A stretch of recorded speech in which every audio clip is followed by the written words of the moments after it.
ETF index mutual funds నేర్చుకుని stock మార్కెట్లో రాణించాలనుకుంటున్నారా? వెంటనే ఈ నెంబర్కి కాల్ చేయండి.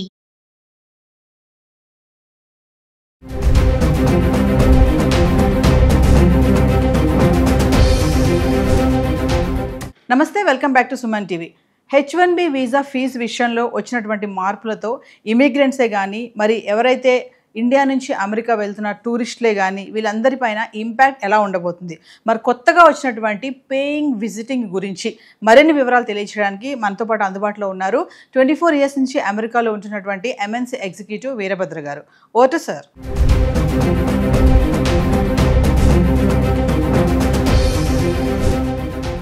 నమస్కారం నవీన్ గారు, మీకు సుమన్ టీవీ ప్రేక్షకులకి నమస్కారాలు.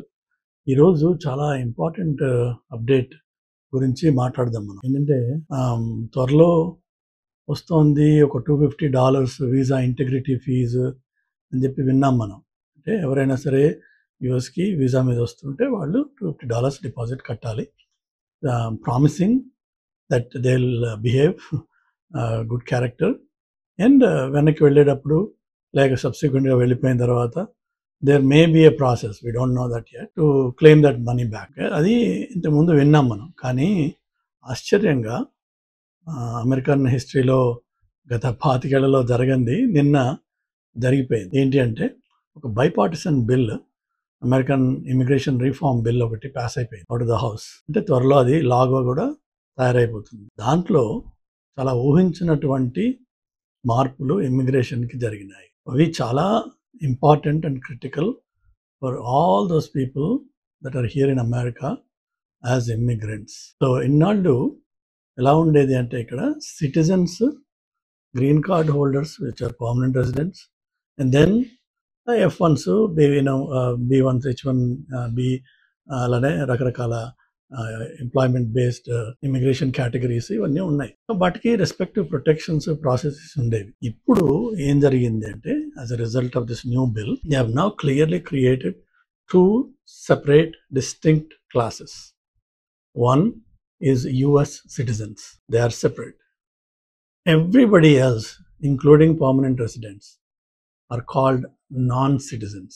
And these non-citizens have zero protections. అంటే అర్థం ఏంటంటే ఇంతకు ముందు DUI అంటే driving under intoxication, driving while intoxicated, DWI, DUI అట్లా రెండు రకాల యాక్రోనిమ్స్ ఉన్నాయి.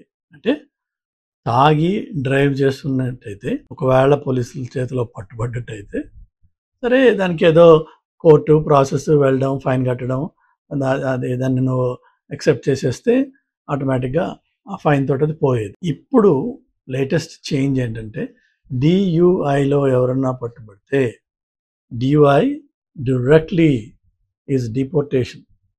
DUI equals deportation. There's no any other recourse to that. అది స్టేట్ లెవెల్లో జరిగిన, ఫెడరల్ లెవెల్లో జరిగిన, this now a federal law that overrides all state laws. You are out of this country automatically if you are convicted or caught on a DUI. ఒకసారి అది ఆలోచించండి ఆ విషయం. అంటే ఎంత కేర్ఫుల్గా ఉండాలి. ఈ వీకెండ్స్లో కానీ వీక్ డేస్లో కానీ బార్ అండ్ రెస్టారెంట్కి వెళ్ళి బయట తాగి ఏం పర్లేదు, నాకు 2 బీర్సే, 1 బీర్లే, ఎప్పుడో తాగాను, గంట అయిపోయింది అని చెప్పేసి ఇంటికి వెళ్తూ ఉంటే అది దాని కాన్సిక్వెన్సెస్ ఎంత సీరియస్గా ఉన్నాయి, అది ఒకటి ఆలోచించండి.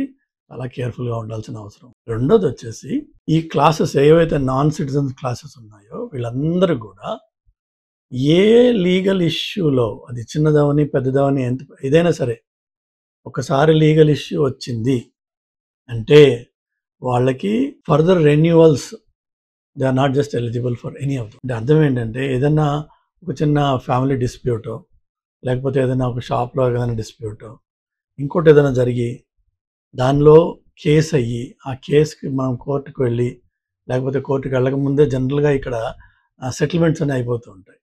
అంటే you accept that you are at fault, you pay whatever penalty, then the case is closed. You won't go to jail, you won't do any time, there is no conviction.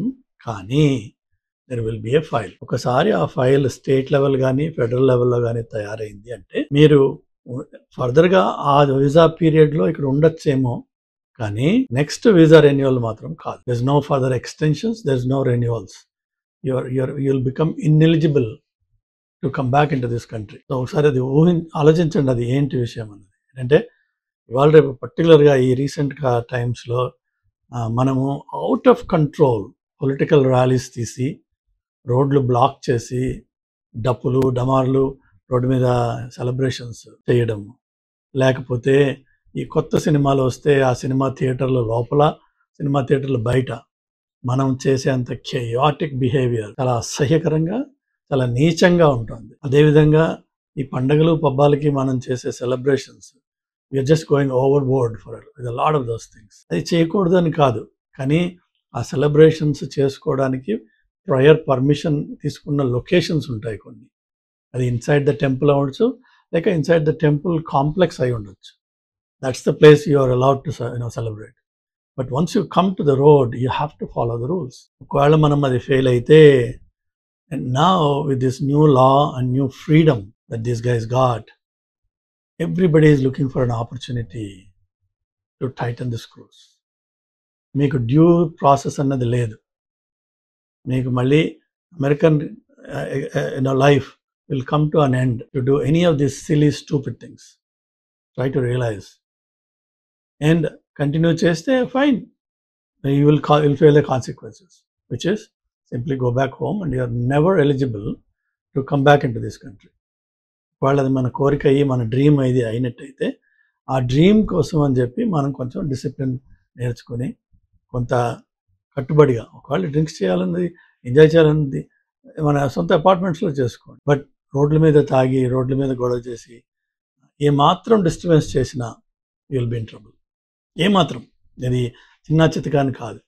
You might have gotten away so far. ఇప్పుడు దాకా మనకి పర్లేదురా, America కూడా మన ఇండియాలానే మన హైదరాబాద్లానే, అది ఇన్నాళ్ళు నడిచింది. అది ఈ కొత్తగా ఇప్పుడున్న సీజన్లో ఇప్పుడున్న వాతావరణంలో ఈ కొత్త లా పాస్ అయిన తర్వాత ఇన్ఫ్యాక్ట్ నెక్స్ట్ స్టెప్ వచ్చేసి USCIS ఏదైతే ఇమిగ్రేషన్ సర్వీసెస్ ఉందో, ఇన్నాళ్ళు వాళ్ళు మనని పిలవడము, ఇంటర్వ్యూలు చేయడము, ప్రాసెసెస్ చేయడము అట్లా ఉండేది. మన ఒక్కోసారి ఈ గ్రీన్ కార్డ్ ప్రాసెస్ కానీ సిటిజన్షిప్ కానీ వెళ్ళినప్పుడు అక్కడికి వెళ్ళి టెస్ట్ తీసుకుంటాము, లేకపోతే అక్కడికి వెళ్ళి ఇంటర్వ్యూ ఉంటుంది, అక్కడికి వెళ్ళి ఫింగర్ ప్రింట్స్ ఉంటాయి, ఇలా రకరకాల పనులు చేస్తూ ఉంటాం.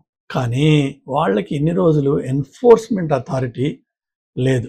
వాళ్ళు లోకల్ కాప్స్ని పిలిచి లేదంటే ఐసీని పిలిచి ఎవరైనా అరెస్ట్ చేయించాలి తప్ప వాళ్ళు సొంతంగా వాళ్ళు చేయగలిగే అథారిటీ లేదు వాళ్ళకి. ఈ బిల్లు తోటి అది కూడా వచ్చింది. ఇన్ఫ్యాక్ట్ ఈ బిల్లు వల్ల జరుగుతున్న ఇంకోటి ఏంటంటే, వాళ్ళు F1 స్టూడెంట్స్, ఓపీటీ మీద ఉన్న స్టూడెంట్స్ ఎవరైతే వాళ్ళు ఇచ్చిన అడ్రస్లు ఉన్నాయో, they're actually physically visiting those addresses to verify whether these guys are staying there. And మనం పనిచేస్తున్న జాబ్ అందులో నిజంగా ఉన్నామా లేదా అక్కడ. ఒకవేళ పెరోల్ నడిపించి మేనేజ్ చేసే సిచ్యువేషన్లో ఉన్నట్టయితే వాళ్ళు ట్రబుల్లో పడతారు. ఈ USCIS ఏజెంట్స్కి ఆ లీగల్ ఎన్ఫోర్స్మెంట్ అథారిటీ కూడా ఇచ్చేస్తున్నారంటే, వాళ్ళు లీథల్ పవర్ వాడి కూడా ఆన్ ద స్పాట్లో మనిషిని అరెస్ట్ చేయొచ్చు. అండ్ వన్స్ అరెస్ట్ అంటే, as I said, consequences, removal, detention and permanently disbarring somebody from this country. So these are the type of things are happening. సో ఇది ఇమ్మిగ్రెంట్స్కి చాలా కష్టతరమైన టైం. ఆ టైంలో మనం ఎంత డిసిప్లిన్డ్గా, ఎంత సిన్సియర్గా, ఎంత లా అబైడింగ్గా ఉంటే అంత మంచిది. సో దయచేసి ఇది ఫాలో అవ్వండి, లాస్ ఫాలో అవ్వండి, రూల్స్ ఫాలో అవ్వండి, ఈ లేటెస్ట్ అప్డేట్స్ చూడండి, అట్లనే డిసిప్లిన్గా ఉండండి. ఈ పండగలు పబ్బాలు వస్తాయి, సినిమాలు వస్తాయి, కానీ సినిమాయే మన జీవితం కాదు. సినిమా సరదా కోసం చూసేది. ఆ హీరోలు హీరోయిన్లు వాళ్ళకేమి మీ వల్ల ఎఫెక్ట్ కాదు, కానీ మీ జీవితం మాత్రం నాశనం. Remember that. Be careful. God bless you.